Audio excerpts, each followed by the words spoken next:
यानंतर आता ही सभा अंतिम टप्प्यात येते आणि उत्कृष्ट मार्गदर्शन किंवा म्हणा त्यातले खास खळगे तिथं काय चालतं, कसं चालतं, कशामुळे चालतं हे विस्तृतपणे सांगण्यासाठी आपल्या समोर आता आपल्याच गावातील रुपेशजी परुळेकर यांना मी विनंती करतोय की त्याने तुम्हाला संबोधित करावं. विषयाच्या साठी गावाला या ठिकाणी सभा घ्यावी लागेल असं कधी वाटलं नव्हतं आणि काहीपेक्षा वाईट या गोष्टीचं वाटलं की गावामध्ये राहणाऱ्या महिलांना अश्रू ढाळण्याची वेळ आली.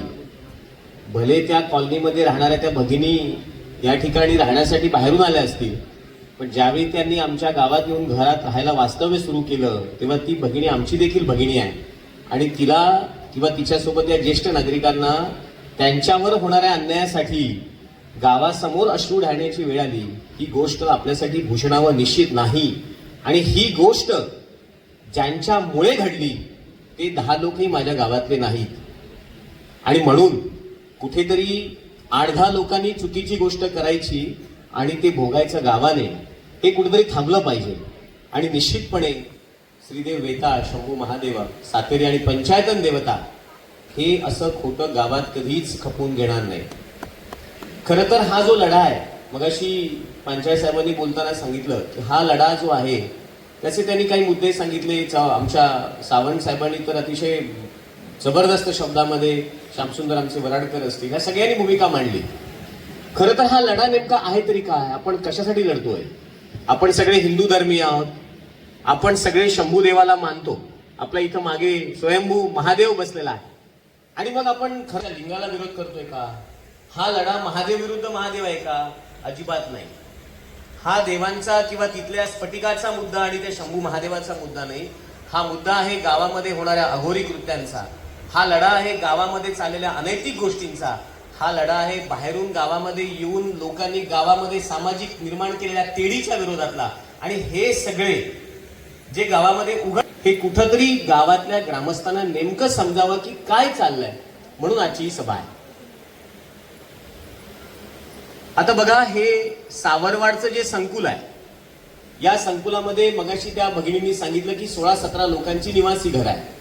अशाच प्रकारचं एक निवासी घर त्या ठिकाणी एका व्यक्तीचा. त्या निवासी घरामध्ये त्या माणसाने काही 7-8 लोकांना राहायला दिलं.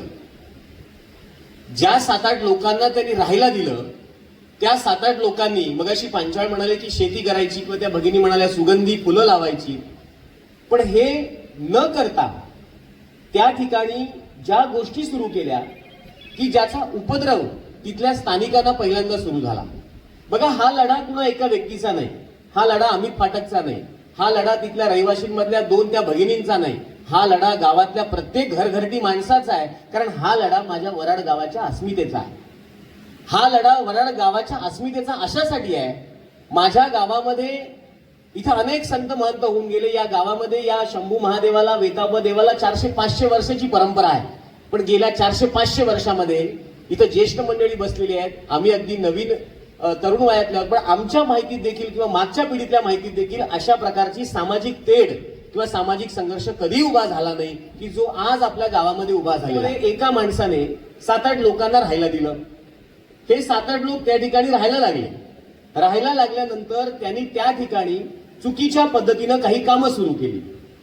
मग ती चुकीच्या पद्धतीनं कामं करत असताना त्यांनी एका फाउंडेशनचं नाव पुढे आणलं, रुद्रनाद फाउंडेशन.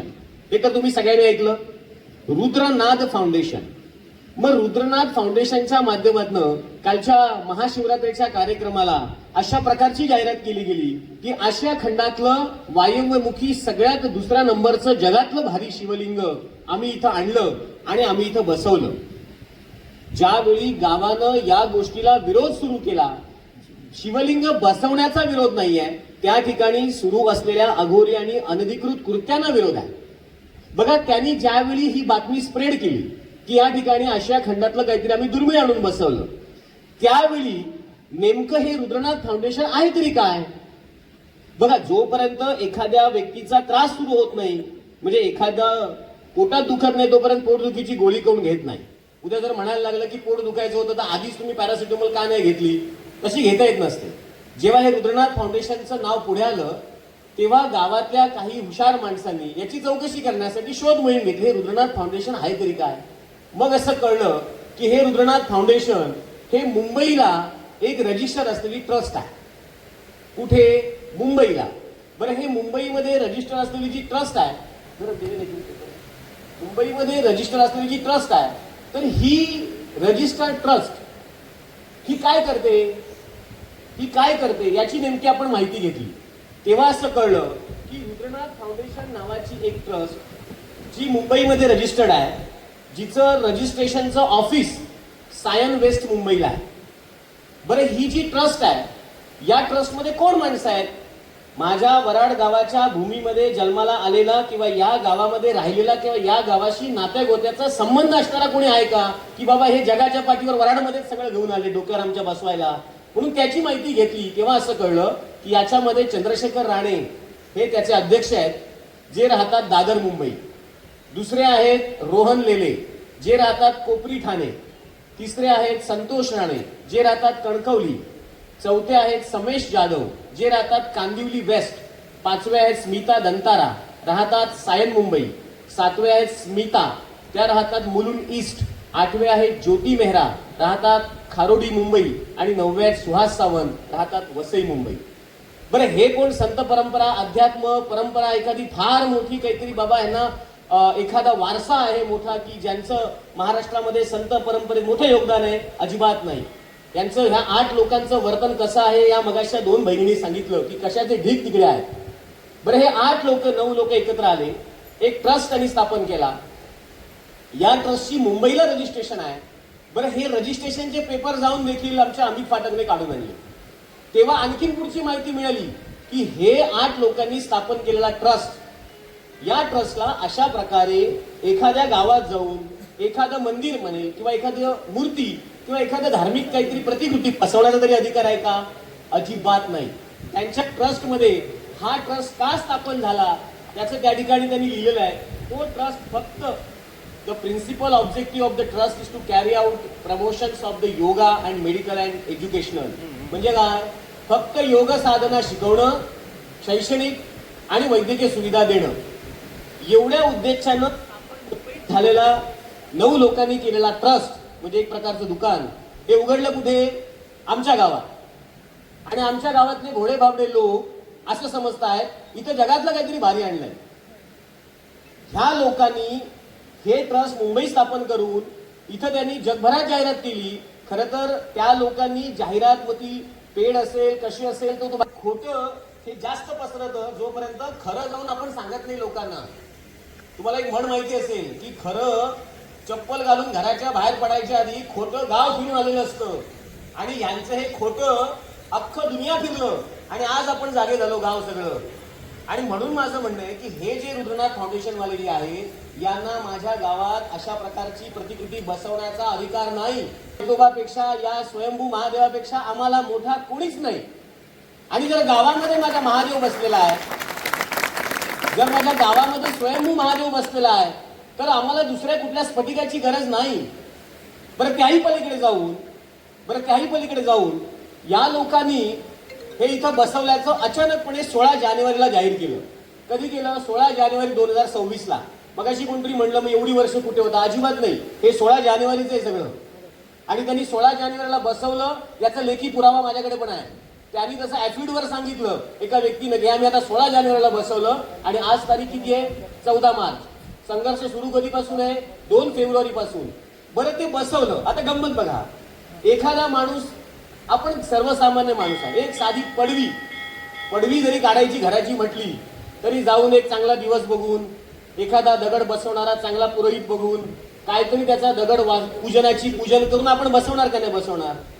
किंवा एखादं काहीतरी समजा एखादी 2 व्हीलर जरी घ्यायची म्हटली माझ्या एखाद्या शेतकऱ्याला तर तो घराशेजारी पहिली एखादी शेड तर बांधेल धापाची की बाबा मी गाडी घेतली ती पावसात उन्हात भिजली नाही पाहिजे. यांनी आशिया खंडातली त्यांच्या म्हणण्याप्रमाणे स्फटिक आणलं आणि बसवलं कुठे? सावरवाडच्या चौथुऱ्यावर, ज्याचा उल्लेख त्यांनी टपरी असा केला एका ठिकाणी. आणि ती टपरी कोणाची आहे? तिसऱ्या माणसाची. हे शक्य आहे? जगातली दुर्मिळ गोष्ट तुम्ही आणली म्हणता आणि चौथ्याच माणसाच्या चौथऱ्यावर बसवली म्हणता. बरं, हे रुद्रनाथ फाउंडेशन जे आहे या लोकांनी हे सगळं करत असताना त्याची पुढची आणखी माहिती घेतली गेली की बाबा ज्या ठिकाणी हे सुरू आहे सावरवाडमध्ये तिथं त्याला काही कायदेशीर मान्यता आहे का? मगाशी सावंत आणि आमचे शामराव देखील म्हणाले कायदेशीर मान्यता आहे का म्हणून एक माहिती घेतली गेली बाबा ग्रामपंचायतीकडे त्या ठिकाणी काही परमिशन त्यांनी मागितली आहे का? त्यांनी ग्रामपंचायतीकडे कालच्या फेब्रुवारीच्या 2 तारीखला एक अर्ज दिला की आम्ही एक शेड बांधली आहे आणि त्या शेडला तुम्ही आता नंबर द्या. म्हणजे परमिशन घेतलेली नाही, बांधलेल्या शेडला नंबर द्या. बरं ते जे तो अर्ज आहे तो कोणाचा आहे? संजय शिंदे नावाच्या माणसाचा. तो अर्ज देखील माझ्याकडे आहे. संजय शिंदे नावाचा एक व्यक्ती म्हणजे तो जमीनवाला आहे. त्या जमीनवाल्याचा अर्ज आहे की अशा प्रकारची एक शेड मी बांधलेली आहे. बघा कशी फसवणूक आपली सगळ्यांची चाललेली आहे. रुद्रनाथ सांगतो जगभरात हे सगळं आमचे. हे रुद्रनाथ सांगतो आम्ही आशिया खंडातलं आम्ही अमुक आणून त्या ठिकाणी बसवलंय. आणि संजय दत्तात्रय शिंदे 4 फेब्रुवारीचा म्हणजे गेल्या महिन्यातला त्यांचा गावातल्या ग्रामपंचायतीचा अर्ज आहे की मी माझ्या मिळकतीमध्ये 11 गुंठे क्षेत्रामध्ये प्रत्यक्ष कब्जेवाढ करत असून मी 16 बाय 16 फूट लांबी रुंदीचे एक छपराची शेड बांधलेली आहे आणि सदर बांधकामाला करण्यापूर्वी मी तुमची कुठलीही परवानगी घेतलेली नाही. आता मला त्याला आकारणी करून द्या. हे अर्ज करणारे महाशय जमीन घेणारे तहसीलदार मालवणकडे जाऊन आधी 2 दिवस त्याने एक ऍफिड केलं. त्याची प्रत देखील आपल्याकडे आहे. तहसीलदार कार्यकारी दंडाधिकारी मालवण सदर मिळकतीमध्ये मी 11 गुंठे क्षेत्रामध्ये माझे प्रत्यक्ष वहिवाटीत असून 16 बाय 16 फूटचं कौलारू छप्पर असलेलं मी मंदिर बांधलेलं आहे. मात्र या मंदिराची नोंद अद्याप ग्रामपंचायत दप्तरी मी केलेली नाही. सदर मंदिर बांधण्यापूर्वी मी कोणाचीही परमिशन घेतलेली नाही. सदर अनधिकृत इमारत बांधकामाची संबंधित विभागाची रितसर परवानगी मी घेऊन तुम्हाला नंतर सादर करेन. म्हणजे आधी मी चोरी करेन आणि मी चोरी केल्याचं साबित झालं तर मी चोरलेला माल तुमच्याकडे आणून सुपूर्द करेन. आपण हे समजून घेतलं पाहिजे की सुशिक्षित लोकांचा या गावातला राहणारे व्यक्ती किंवा राहणाऱ्या व्यक्तींचे नातेवाईक एका पंतप्रधान झाले म्हणून अभिमानानं सांगणारा माझा गाव, ज्या गावातला भोपळा आणि कलिंगड आदर्श शेतकरी म्हणून सांगणारा माझा गाव, ज्या गावामध्ये राजकारणामध्ये चिंदरकर साहेब असतील, डॉनकर साहेब असतील, या माणसांनी केलेलं काम किंवा ढोलम साहेब असतील, असंख्य लोक या गावामधनं होऊन गेली, विद्वान लोक. आणि या गावामध्ये अशा प्रकारचं हे खोटं सगळं घेऊन ही सगळी मंडळी चाललेली आहे. आणि दुर्दैवानं आमच्यातलेच काही 2-4 लोकांना सत्यच माहित नाही काय घडलंय आणि आपण जर त्या गोष्टीसाठी काहीतरी चुकीची भूमिका घेत असू तर ते अतिशय वाईट आहे. बरं, हे महाशयांनी अर्ज केला. याच्या पुढची गंमत सांगतो. या महाशयांनी अर्ज केला की त्या ठिकाणी आपल्याला परमिशन द्या.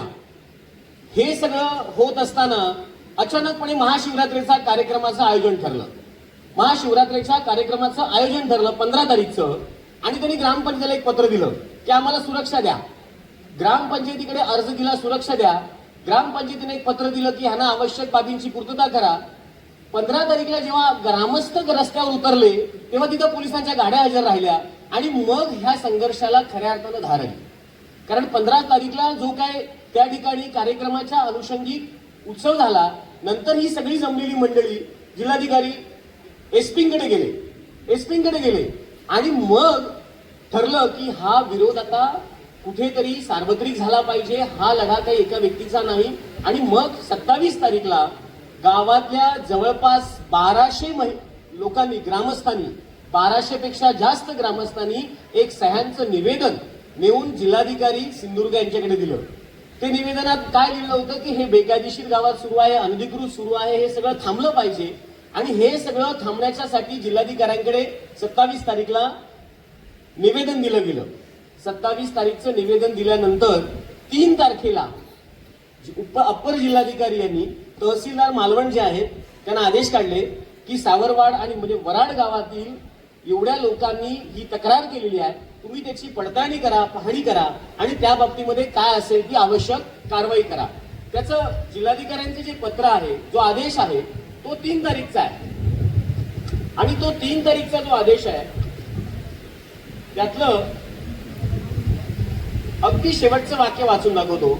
अप्पर जिल्हाधिकारी सिंधुदुर्ग, उपरोक्त विषयान्वये श्रीदेव वेताळ ट्रस्टचे पदाधिकारी व तमाम वराड गावातील सर्व ग्रामस्थ यांनी गाव मोजे वराड मालवण येथील रुद्रनाथ फाउंडेशन या नावाने चंद्रशेखर राणे व त्यांचे सहकारी यांनी धार्मिकतेच्या नावाखाली केलेली अघोरी कृत्ये, बेकायदेशीर व नियमबाह्य शिवलिंगाची स्थापना करून ग्रामस्थांकडून व भक्तांकडून पैसे उकळणे, ग्रामस्थांच्या धार्मिक भावना भडकावणे, गावातील सार्वजनिक शांतता व एकोपायात तेढ निर्माण करून अनधिकृतरित्या करत असलेल्या कृत्यांबाबत या कार्यालयाकडे अर्ज दाखल केलेला आहे.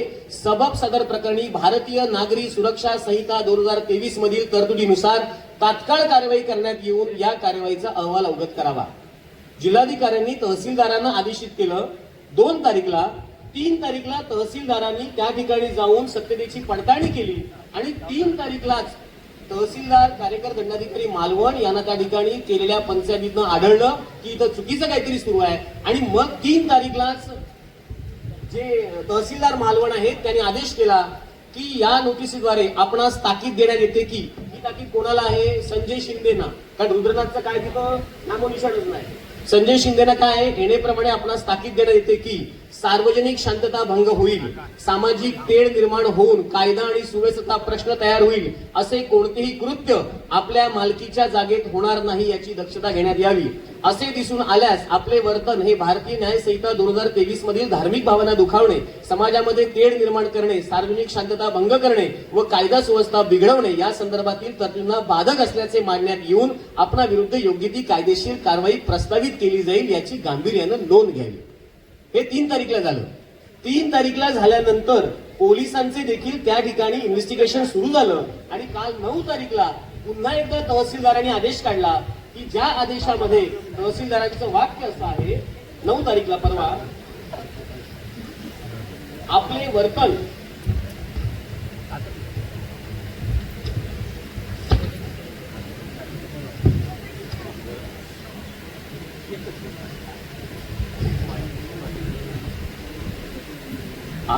आपले वर्तन हे भारतीय न्याय संहिता 2023 मधील धार्मिक भावना दुखावणे, समाजामध्ये तेढ निर्माण करणे, सार्वजनिक शांतता भंग करणे व कायदा सुव्यवस्था बिघडवणे या संदर्भातील तरतुदींना बाधक असल्याचे दिसून येत असून, म्हणजे आपण जे म्हणतो आहोत हे प्रशासनाला देखील दिसून आलेलं आहे. वाक्य काय आहे तहसीलदारांचं की आपलं वर्तन हे बाधक असल्याचं दिसून येत असून त्याबाबत आपल्या विरुद्ध योग्य ती कायदेशीर कारवाई का प्रस्तावित केली जाऊ नये याचा खुलासा 2 दिवसात सक्षम सादर करावा. तसेच सार्वजनिक शांतता भंग होईल असे कुटुंब सामाजिक तेढ निर्माण कृत्य कोणतेही करू नये. 9 तारीखला दंडाधिकाऱ्यांमार्फत ते आदेशित केलं गेलं. त्यानंतर 10 तारीखला आपली ग्रामपंचायत जी वराड आहे त्यांनी देखील एक पत्र दिलं की त्या ठिकाणी तुम्हाला काय नंबर आम्ही देणार नाही आणि त्यांचा तो नंबर देखील ग्रामपंचायतीनं नाकारला. खरं तर ही झाली कार्यालयीन प्रक्रियेचा आणि न्यायालयीन बाबींचा भाग. हे सगळं होत असताना एक गोष्ट आपण लक्षात घेतली पाहिजे. आपण लढतो आहोत ते गावामध्ये चुकीचं घडतं आहे म्हणून आणि ते 10 लोक लढत आहेत जे चुकीचं करतात ते बंद होऊ नये म्हणून. इथं जमलेला कोणाचाही 1 रुपयाचा स्वार्थ नाही आणि त्यांचा स्वार्थ हा आहे की तिथं फंड गोळा होतो आहे. त्यांचा लढा आज गावानं खरं तर 27 तारीखला अख्खा गाव बेतोबाकडे जमला होता आणि होळी उत्सवाचे दिवस होते म्हणून ठराविक 100 लोक कलेक्टर ऑफिसकडे आले होते. हे सगळे खिशातले पैसे पेट्रोल आपले आपण घालून आणि त्या मंडळीनं जेव्हा हा विरोध सुरू झाला तेव्हा त्या रुद्रनाथ फाउंडेशन वाल्यांनी एक मेसेज सर्क्युलेट केला की हे विरोध जे वराडमधले आम्हाला लोक करतायत यांचा निरर्थक विरोध आहे. आम्ही हे जे करतो आहोत हे धर्मप्रसारासाठी करतो, हे हिंदू धर्माच्या रक्षणासाठी करतो. आमचं जे काय तिथं स्थान आम्ही बांधलेलं आहे हे हिंदू धर्माच्या रक्षणासाठी आहे असं त्यांनी सांगायला केलं. आणि मग तेव्हा आम्ही परत शोध मोहीम सुरू केली की हे खरोखरच हिंदू धर्माच्या रक्षणासाठी आणि जनसेवेसाठी मोफत उतरलेत का. खरोखर आम्ही त्याचा शोध घेतला आणि तो जेव्हा शोध घेतला तेव्हा त्यांनी बऱ्याच जणांना म्हणजे इव्हन काही संघटनांना देखील त्यांनी सांगितलं की हे आमचं मोफत धर्मप्रचाराचं सेंटर आहे, इथं आम्ही फक्त मोफत करतो. या लोकांच्या सोशल मीडियावरचे जेव्हा प्लॅटफॉर्म्स तपासले गेले, खरं तर मी नेहमीच म्हणतो की वराड गावामध्ये चतुरस्त्र लोक राहतात. हे आता काय बोलणार हे आमच्या गावातल्या काही लोकांना तेव्हाच माहित होतं. त्यामुळे ह्यांचं सोशल मीडिया सगळं अकाउंट आमच्याकडे डिटेलमध्ये आहे. आता तुम्हाला मी वाचून दाखवतो. हे महाशय रुद्रनाथ फाउंडेशन वाले दुर्गा सुक्त शिकवतात. दुर्गा सुक्तम त्याचा रेट कार्ड आहे 1100 रुपये. हे रुद्रनाथचं आहे. ही सोशल मीडिया साईट रुपेश परुळेकरची नाही, हे रुद्रनाथची सोशल साईट होती. आता इन्व्हेस्टिगेशन झालं, पोलिसांच्या तारेडीत छापे सुरू झाले, हे आता त्यांनी उडवलं, पण त्याचं सगळं रेकॉर्ड आहे आपल्याकडे. दुसरं, रुद्र सुक्तम ऑनलाईन क्लास 3199 रुपये. तिसरं, रुद्र सुक्तम वर्डिक चांटिंग 3199 रुपये. स्वरयोग 1499 रुपये. तंतारा 2500 रुपये. गणेश अथर्व शीर्ष, जे आमच्या अंगणवाडीतल्या शिकवणाऱ्या आमच्या ज्या भगिनी असतात त्या मुलांना अथर्व शीर्ष मोफत शिकवतात, यांच्याकडे 500 रुपये अथर्व शीर्ष चार्ज. हे सगळं पैसे मिळवण्याचं दुकान आमच्या गावात का? आमचा मुद्दा हाच आहे. तुम्हाला हे करायचंय रेट कार्ड चार्ट कार्ड प्रमाणे, तुम्हाला तुमचा माल विकायचा असेल तर तो माझ्या गावाच्या भूमीत नको, तुम्ही कुठेही करा. बरं, हे सगळं करतात. ह्याच्या दुसरी एक बाजू आहे. आम्ही हे जे त्यांचं असं म्हणणं आहे की रुद्रनाथ फाउंडेशननं हे जे काही सगळं उभं केलेलं आहे, हे करताना आम्ही पैसे विषय काही घेत नाही. हे आम्ही सगळं एकदम प्युअर 1 रुपया न घेता करतो. तुम्ही 1 रुपया न घेता करताना मग आमच्यातल्या एका महाशयाने हे पैसे घेतानाचे फोटो काढले QR कोड सकट काढून. हे बघा, दिसले? हे QR कोड लावून सगळी मंडळी हे पैसे गोळा करायला बसलेत. मग असलं मोफत हे आम्ही जिल्हाधिकाऱ्यांना दिले हा कागद, हे तुम्हाला दाखवण्यासाठी नाही आणले. हे तुम्ही बघा, हे सगळी मंडळी आणि हे पैसे देणारे कोण आहेत? आमचे आहेत बांधव. बांधव म्हणजे गावातले नाहीत, या वराडच्या हद्दीवरून जाणारा प्रत्येक जण, मग तो पर्यटक असू दे का जिल्ह्यातला असू दे, तो आमचाच बांधव आहे ना. ह्यांच्याच खिशातले हे पैसे काढतात. इथं हे सगळं अशा प्रकारचं काउंटर बसून पैसे गोळा होतात. बरं, हे जेव्हा जिल्हाधिकाऱ्यांना कळवलं की जेव्हा हे आता असे पैसे गोळा करतात, आणखीन एक नवीन स्ट्रॅटेजी काढली. काय? QR कोडने आता पैसे नको, आता साध्या पावतीवर पैसे. साधी पावती म्हणजे कसली पावती? त्याला नंबर काय नाही, त्याच्या नोंदीचा पुरावा नाही. मग आमच्यातल्या एकानं आणखीन ते पण योग जुळवून आणले, त्यांच्या बोगस पावतींचे पण फोटो आणले. हे बघा 2 पावत्या, हे बघा हे 2 पावत्या, साध्या पावत्या हो, साध्या भाऊचरच्या पावत्या. त्याच्यावर काय लिहिलंय? मंदिर दक्षिणा निर्वाण स्फटिक. हे बघा, मंदिर दक्षिणा, हे का छापाय, मंदिर दक्षिणा निर्वाण स्फटिक शिवलिंग टेम्पल सर्व्हिस सिंधुदुर्ग. पैसे म्हणजे कशासाठी सुरू आहे? हे आमच्या शंभू महादेवाच्या किंवा हिंदू धर्माच्या प्रसाराचं नाही. तुम्ही समजून घ्या, हा लढा आमचा देव विरुद्ध देव नाही. हे सगळं त्या ठिकाणी जे सुरू आहे. बरे, ही जी सगळी मंडळी आहे, या मंडळींच्या बाबतीमध्ये काही गोष्टी या भगिनींनी इथं आता बोलल्या. मग अशी पांचाळ बोलताना म्हणाले की या भगिनींनी थोड्याच गोष्टी सांगितल्या. साहेब, जिल्हाधिकाऱ्यांच्या बंद खोलीमध्ये खूप काही त्यांनी सांगितलं आणि काही मर्यादा महिलांना देखील पडतात की समोर सगळा जनसमुदाय बसलेला आहे. लक्षात आलं का? पण त्या जे काय बोलत होत्या त्याचे देखील फोटो आमच्याकडे आहेत. त्या ठिकाणी ज्या पूजा होतात, त्याने आता एक मध्येच सांगितलं की आम्ही धुनी पेटवतो, होमकुंड पेटवतो. तिथं होमकुंड आता जे लोकांना दाखवतात, आणि ज्यावेळी संघर्ष सुरू झाला त्यावेळी जे कुंड होतं, हे कुंडाची रचना हिंदू धर्माच्या कुठल्याही चाकोरीत बसणारी नाही. ना त्याला चौकोनी आकार आहे, ना त्याला अष्टकोनी आकार आहे, ना तो सप्तकोनी आहे, ना तो त्रिकोणी आहे, तो भलताच आकार आहे, जे मी महिला असल्याने सांगू नाही शकत. आणि हे जर माझ्या गावात घडत असेल, त्याचे फोटो आहेत आमच्याकडे, त्यांच्या कुंडाचे फोटो आहेत.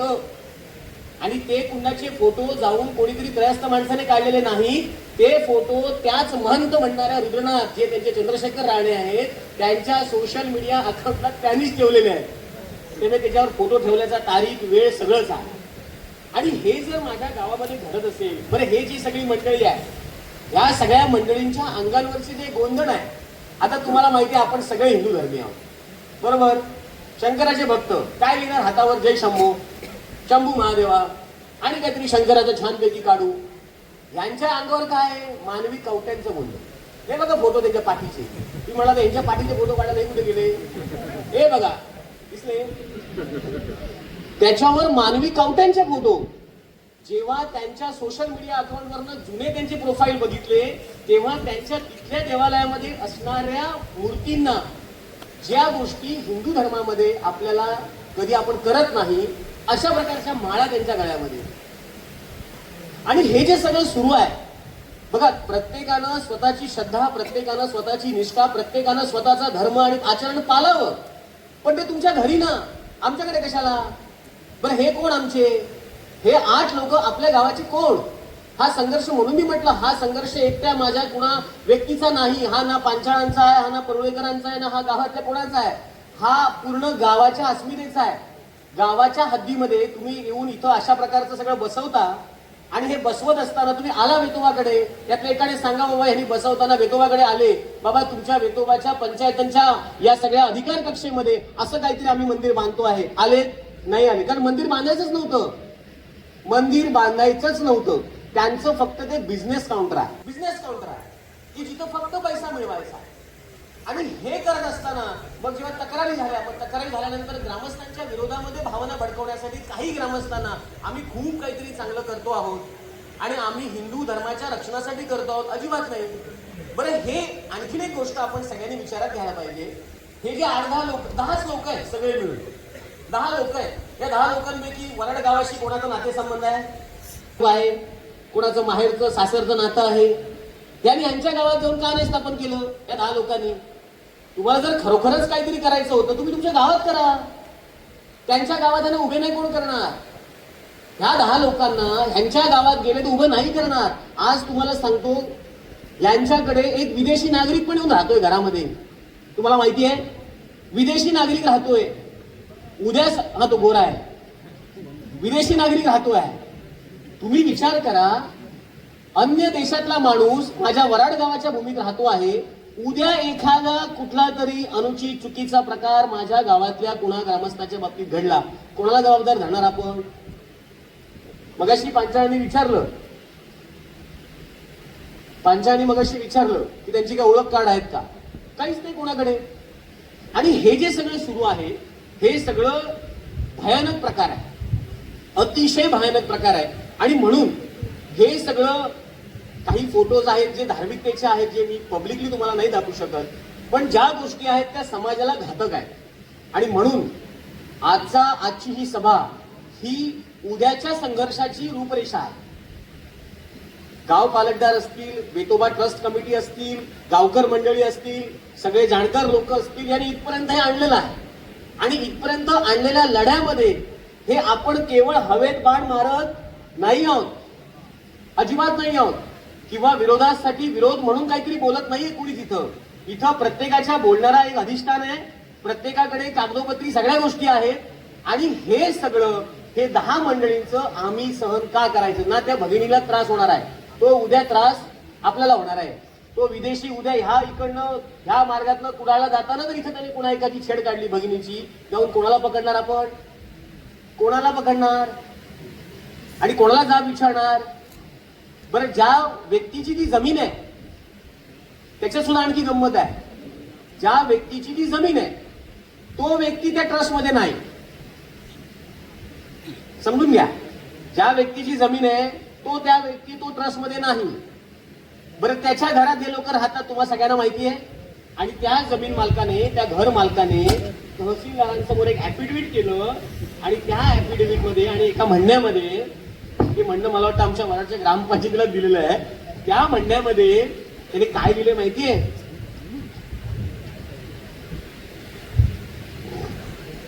वराडचं जे त्या माणसाचं घर आहे त्याच्यात हे लोक राहत आहेत, बरोबर? आणि तिथं हा सगळा सुरू आहे. आणि त्याने ग्रामपंचायतीला दिलेलं जे 4 तारीखचं पत्र आहे त्याच्यात त्याने काय लिहिलंय? संजय दत्तात्रय शिंदे, घर मालक, प्रति सरपंच ग्रामपंचायत वराड. बाकीचा मजकूर वाचून दाखवतो, घराचा मुद्दा दाखवतो. सदर वराड ग्रामपंचायत घर नंबर 1855, म्हणजे जिथं हे रुद्रनाथवाले राहत आहेत, ही माझी स्वकष्टार्जित मालकीची मिळकत असून, आहे त्याच्या स्वकष्टार्जित. पुढचं वाक्य काय आहे? ती मी Indian tales lifestyle private limited कंपनीला रजिस्टर्ड भाडेतत्वाने वापरण्यास दिलेली आहे. कोणाला दिली? Indian lifestyle private limited company. म्हणजे हे तिसरंच प्रकरण आहे. परत राहतायत कोण? रुद्रनाथवाले. त्रास हे सांगतात रुद्रनाथवाले देतात म्हणून 8 मुलं.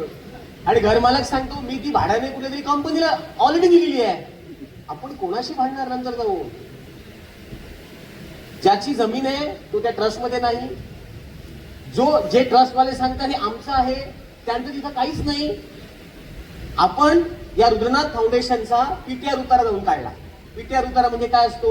जसं तुमचं घर मालकीचं असलं की तुमचा घरपत्रक उतारा असतो, तसं एखादा ट्रस्ट असला की ट्रस्टचा पब्लिक ट्रस्ट रेकॉर्ड असतो, म्हणजे त्याची कुठं कुठं प्रॉपर्टी आहे त्याची नोंद असते. पीटीआर उतारा काढला तर पीटीआर वर रुद्रनाथच्या नावाने कुठल्याच लिंगाची नोंद नाही. बरं, अमित फाटकने जाऊन त्या धर्मादाय कार्यालय ओरसला एक पत्र दिलं, बाबा तुमच्याकडे तरी नोंद आहे का? तर धर्मादाय कार्यालयाने उत्तर दिलं, आमच्याकडे बाबा यांच्या शिवलिंगाची वगैरे रुद्रनाथच्या कुठलीच नोंद नाही. अरे मग चाललंय तरी काय? बघा, हे मुद्दे थोडेसे ओपनली मी अशासाठी बोलतो आहे की नेमकं गावात काय घडतं आहे आणि त्याची गंभीरता किती आहे हे प्रत्येकाला कळलं पाहिजे. कारण या गोष्टी ते कधी सांगणार नाहीत. ते रील मध्ये 60 मिनिटात आम्ही आशियातलं भारी आणलं म्हणून सांगणार, आणि आमचा सर्वसामान्य माणूस कधी गावात उभा राहून कधी ह्या गोष्टीवर उघड बोलणार नाही, कारण ह्या गोष्टी तशा बोलल्या जात नाही. आणि म्हणून हा संघर्ष जो आहे, हा संघर्ष वाईट वृत्ती विरोधातला आहे. हा संघर्ष गावामध्ये घडत असलेल्या अनुचित आणि या अघोरी कृत्यांबद्दलचा आहे. हा संघर्ष माझ्या गावामध्ये सुरू होते. मगाशी बोलताना बरेच जण म्हणले की शिवमंदिर आहे, तुम्ही त्याला शिवमंदिर म्हणले, त्यांनी शेड म्हणून लिहून दिलंय. माझ्याकडे जबाब आहे, माझ्याकडे जबाब आहे त्या जमीन मालकाचा. ही शेड बांधली मी म्हणून, तुम्ही कशाला मंदिर म्हणता? शेड बांधली. बरं, शेड मध्ये ती त्यांनी स्फटिक बसवलं, ते भलतंच आणून भलत्याच बसवलं. आमची एवढीच इच्छा आहे, फार वेळ मी घेणार नाही तुमचं, आमची एवढीच इच्छा आहे, हे जे काय आहे, जे काय तुम्ही जगातलं कुठून कुठून काय आणलं ते तुम्ही तुमच्यासोबत घेऊन चला. तुम्ही भाडेकरू आहात, तुम्ही आमच्या गावातले नाही, तुम्ही भाडेकरू आहात असं या भगिनी म्हणल्या म्हणून मी भाडेकरू म्हणतो, नाहीतर तो घर त्याने कंपनीला तिसऱ्याच भाड्याने दिला, म्हणजे भाडेकरू पण नाही. पण जर हे अर्धा लोक येऊन आपल्या गावाची शांतता बिघडवणार असतील, हे अर्धा लोक येऊन आज खरं तर संपूर्ण गावातली लोक कामधंदा टाकून इथं जमले, हा उद्देश या वेतोबाचा आणि या महादेवासाठीचा आहे. आणि म्हणून या लोकांनी लवकरात लवकर त्यांचं जे काय तिथं सामान आहे ते घेऊन आपापल्या कुठेतरी भागात जावं. जगाच्या पाठीवर तुम्हाला कुठं काय स्थापन करायचं असेल ते करावं. माझं तर म्हणणं आहे की ते 8 लोकांनी आधी आपल्या गावात स्वतःच्या नेऊन पाहावं, म्हणजे ते 8 लोकांना त्यांच्या गावात तरी आधी उभं करतात का हे असलं काहीतरी करायला? अजिबात करणार नाही. आणि म्हणून या पुढची जी दिशा असेल ती संघटितरित्या लढली गेली पाहिजे. या पुढची जी काय आपली लढाईची भूमिका आहे ती सनदशील मार्गानं, आपण कुठल्याही प्रकारे आखराताळेपणा करून किंवा चुकीचं आपल्याला काही करायचं नाही. शेवटी देव वेतोबा, स्वयंभू महादेव, आमची सातेरी आणि पंचायत देवता आपल्या सोबत आहे.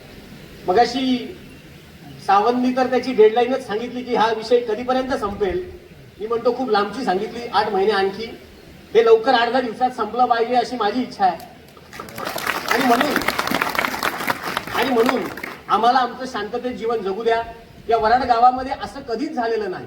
आज तुम्ही बघा, कारण नसताना काही भागांमध्ये गावातल्या कारण नसताना मुलांमध्ये तेढ निर्माण झालेली आहे. हे जे तेढ निर्माण करणारे ते बाहेरचे आहेत, ते उद्या दुकान बंद करून गाडीत टेम्पोत भरून निघून जातील. आपण सगळे परत एकत्रच राहणार आहोत. आणि म्हणून हे थांबलं पाहिजे. संघर्ष अजून प्रखर झाला पाहिजे. हा संघर्ष सनदशील मार्गाचा असेल आणि सनदशील मार्गानं लढण्यासाठी आपण सगळ्यांनी एकत्र राहिलं पाहिजे, एवढी माझी प्रामाणिक इच्छा आहे. मी वकील म्हणून हे बोलत नाही, आताही सांगतो. मी एक गावातला ग्रामस्थ आहे. गावातील ग्रामस्थ म्हणून ज्या ज्या गोष्टी मला जाणवल्या, जे कागदपत्र आज थोडेच दाखवले, अजून बरेच आहेत. काही दाखवण्यामध्ये आम्हाला मर्यादा पडल्यात, कारण महिला भगिनी समोर बसलेल्या त्याचं भान मला आहे. पण हे जे आहे हे भयानक आहे. या विरोधामध्ये आपण एकसंघ राहिलं पाहिजे, माझी तुम्हाला विनंती आहे. माझ्याच गावातल्या काही लोकांचे देखील अगदी हाताच्या बोटावर मोजण्या एवढे 5-10 लोकांचे देखील मनात काही गैरसमज देखील असतील, त्यांच्याबद्दलचे चुकीचे समज असतील आणि आमच्याबद्दलचे गैरसमज असतील, तर ते देखील या वेतोबाने दूर करावेत. शेवटी हा मुद्दा एका व्यक्तीचा नाही. मी आजही सांगतो, हा मुद्दा वराड वेतोबाच्या आणि या पंचायतन देवतांचा आणि या गावाच्या अस्मितेचा आहे. आज नाही तर कधीच नाही, हे लक्षात घ्या. आज एक वराड गावाच्या वेशीवर जर असं दुकान सुरू झालं, उद्या प्रत्येक गावाच्या वेशीवर होणार. आणि हे बिन इन्व्हेस्टेड बिझनेस आहे. गुंतवणूक किती? 1-4 कॉलमची शेड वर थोडीशी कौलारू छपरं आणि हे सगळं सुरू आहे. आणि म्हणून आपण सगळे एकसंघ राहू, एकसंघ पद्धतीने लढू. संघर्ष जो करायला लागेल तो आपण करू. आणि या स्वयंभू महादेवाच्या साक्षीनं आणि वेतोबाच्या साक्षीनं मी तुम्हाला देखील शब्द देतो की हा संपूर्ण लढा आपण यशस्वीरित्या लढू, आपण जिंकू आणि त्याच वेळी आपण थांबू. आजच्या या सगळ्या कार्यक्रमाच्या निमित्तानं निश्चितपणे मला माझं मत मांडण्याची, माझी बाजू मांडण्याची संधी दिली त्याबद्दल ट्रस्ट कमिटी आणि आपल्या सगळ्यांचे मी आभार मानतो आणि मी थांबतो. धन्यवाद.